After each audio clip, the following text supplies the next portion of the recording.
There's a peculiar loneliness that comes with seeing things differently, not the romantic kind of loneliness we read about in poetry, but something far more unsettling.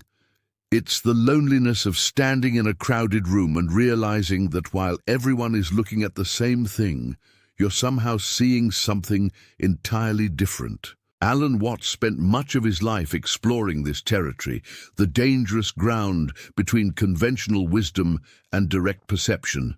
And make no mistake, it is dangerous.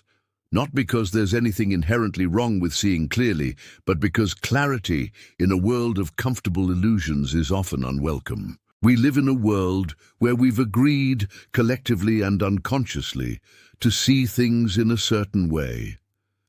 We've created maps of reality, social maps, religious maps, scientific maps, cultural maps, and we've become so attached to these maps that we've forgotten they're not the territory itself. And when someone comes along who sees the territory directly, without the filter of the agreed-upon map, something fascinating and terrible happens. From the moment we're born, we're being trained to see in a particular way. Language itself is a form of conditioning. When you learn the word tree, you're not just learning a sound. You're learning to carve up reality in a specific way, to separate this thing called tree from the ground, the air, the sky, the birds that nest in it. But nature doesn't make these distinctions. Where does the tree end and the air begin? The tree breathes in carbon dioxide and breathes out oxygen. The air around it is changed by its presence. The roots extend far underground, intermingling with fungi, with the roots of other plants, creating an interconnected web of communication and exchange. Yet we say tree as if it's a separate, independent thing. This is the first layer of conditioning, the linguistic layer. We're taught to see a world of separate objects, when in reality, what we have is a fluid, interconnected process. Watts understood this deeply. He saw that our conventional way of perceiving reality is useful for certain purposes, for survival, for building houses, for organizing society, but it's fundamentally a simplification. It's a reduction of the infinite complexity of existence into manageable categories. And here's where the danger begins. When someone starts to see through this conditioning, when they begin to perceive the fluid, interconnected nature of reality that lies beneath our conceptual categories, they face a dilemma. Do they speak about what they see, knowing that their words will likely be misunderstood? Or do they remain silent, carrying the weight of their perception alone? 5. We like to think of reality as objective, as out there, independent of our perception. But the reality we actually live in, the social reality, the cultural reality, is more like a collective agreement. It's a shared hallucination that works because we all agree to hallucinate in roughly the same way. This isn't necessarily a bad thing. Society functions because we have shared frameworks, shared meanings, shared ways of interpreting experience. When someone says hello, we know they're greeting us, not threatening us. When we see a red light, we know to stop. These shared agreements make complex social coordination possible, but they also create a kind of prison. We become so invested in maintaining the shared illusion that any challenge to it feels threatening. When someone questions the fundamental assumptions that society is built on, they're not just expressing a different opinion, they're threatening the very fabric of shared meaning that holds the social world together. Think about the great mystics, the prophets, the revolutionary thinkers throughout history. How were they treated? With suspicion, with hostility, often with violence. Jesus was crucified. Socrates was forced to drink hemlock.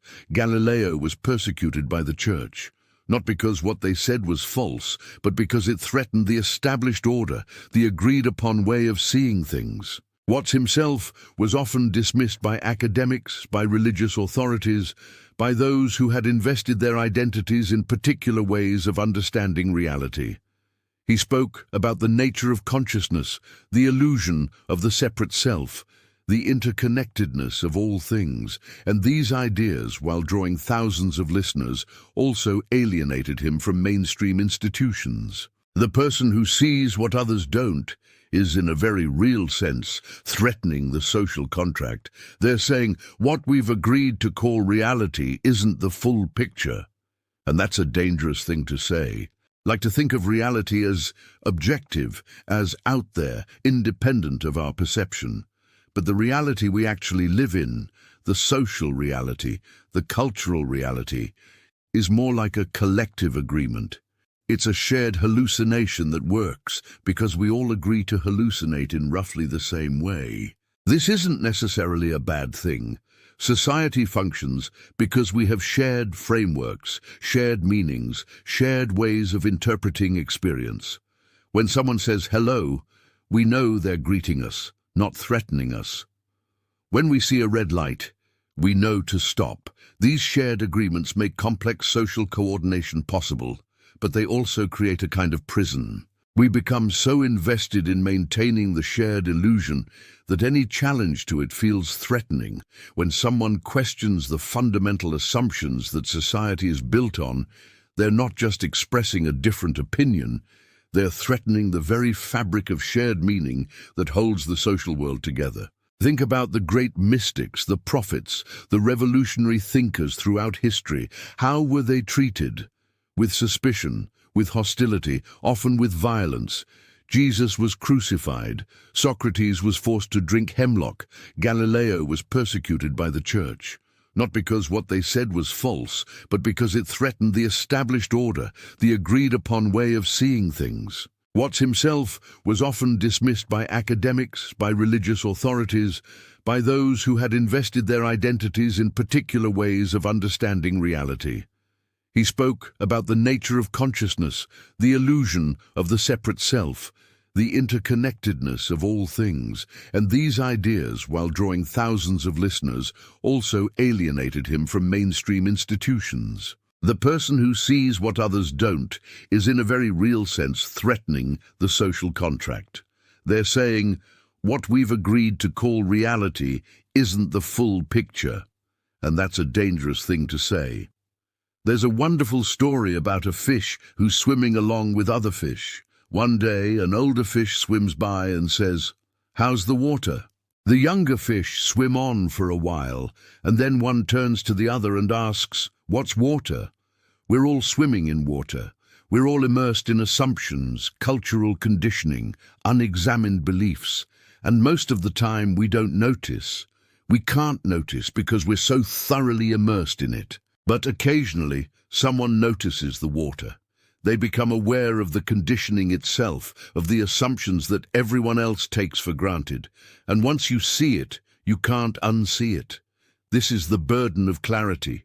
Imagine trying to explain color to someone who's been blind from birth. You could use metaphors, analogies, descriptions, but you could never truly convey the direct experience of seeing red, blue, or green. There's a fundamental gap between the direct experience and any description of it. This is what it's like for someone who's had a profound shift in perception. They're seeing something directly, but the only language they have to describe it is a language that was created by and for the old way of seeing. It's like trying to describe a sphere to people who only understand 2 dimensions. You can say it's like a circle that extends in all directions, but that doesn't really capture it. Watts often spoke about this frustration. He would give lectures, write books, create analogies and metaphors, all in an attempt to point to something that couldn't really be captured in words. He knew that he was, in a sense, always failing.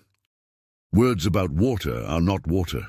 Descriptions of enlightenment are not enlightenment. But there's something else.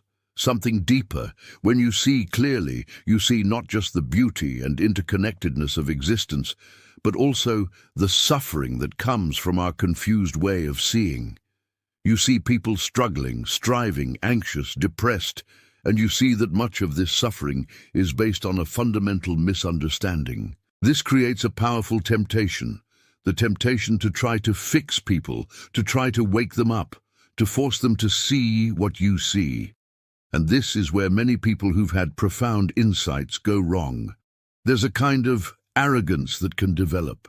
I've seen through the illusion, and all these other people are still trapped in it. If only they would listen to me, if only they would understand, they could be free too. But this approach almost never works. In fact, it usually backfires. People don't want to be told that they're living in an illusion. They don't want to hear that their most cherished beliefs are based on misunderstandings. It's threatening, it's uncomfortable, and it often leads to resistance and hostility. Watts understood this. He didn't try to convert people. He didn't preach or proselytize. Instead, he invited people to consider different perspectives, to question their assumptions, to explore the nature of their own consciousness. He created space for insight rather than forcing it, but even this approach has its dangers. When you show people the bars of their cage, some of them will thank you, others will attack you for disturbing their comfortable imprisonment, and some will become fascinated by the bars themselves, turning your pointing into a new form of cage, a spiritual or philosophical cage that's just as limiting as the one they escaped. This is the paradox of teaching. The moment you try to transmit an insight, you're creating another concept, another belief system, another map, and people will inevitably mistake the map for the territory once again. Perhaps the deepest danger of seeing what others don't is the profound isolation it can create. Human beings are social creatures. We're hardwired for connection, for belonging, for shared understanding. And when your understanding diverges significantly from those around you, that fundamental need for connection becomes much harder to fulfill. You find yourself in conversations where people are seriously discussing things that, from your perspective, are based on fundamental misunderstandings. Do you speak up? Do you challenge these assumptions? Most of the time the answer is no, because to do so would be to create conflict, to alienate people, to mark yourself as strange or difficult. So you learn to code switch. You learn to speak the language of conventional reality, even while seeing something different. You learn to nod along with discussions about problems that you don't think are actually problems, about solutions that you don't think address the real issue. This creates a kind of double consciousness. You're simultaneously in the world and apart from it. You can function in conventional society, but there's always a part of you that's watching from a distance, seeing the whole dance of human activity as a kind of elaborate game that everyone is taking very seriously. Watts experienced this throughout his life. He could move in academic circles, in spiritual circles, in popular culture, but he was never quite at home in any of them. He was too irreverent for the religious establishment, too spiritual for the academics, too intellectual for the counterculture.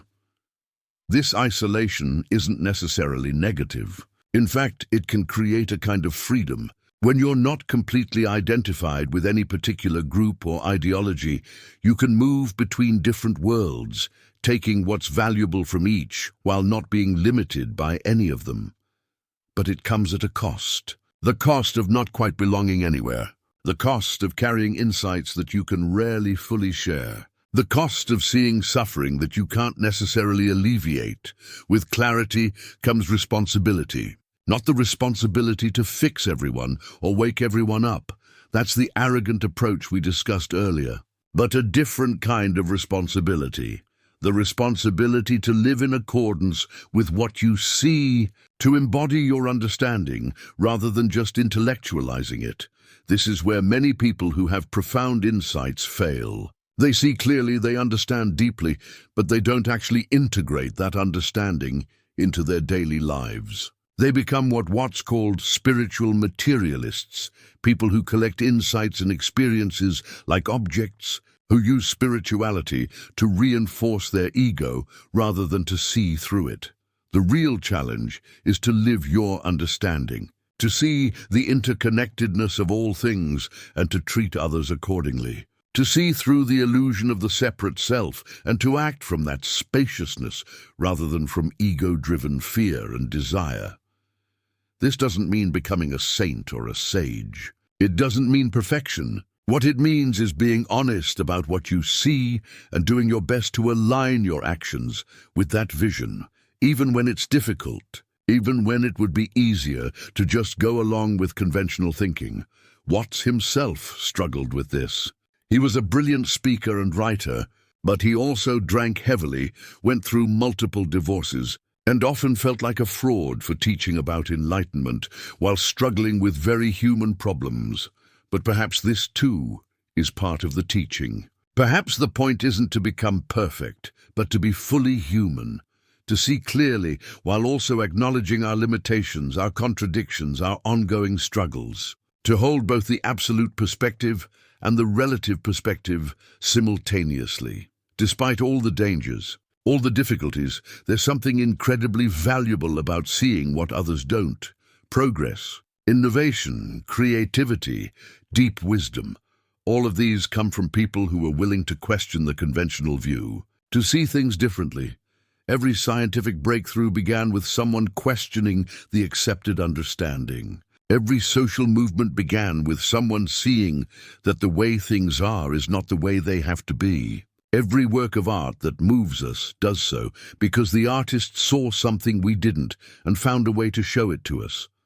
The person who sees differently is a gift to society, even when society doesn't recognize it. They expand the boundaries of what's possible, what's thinkable, what's imaginable.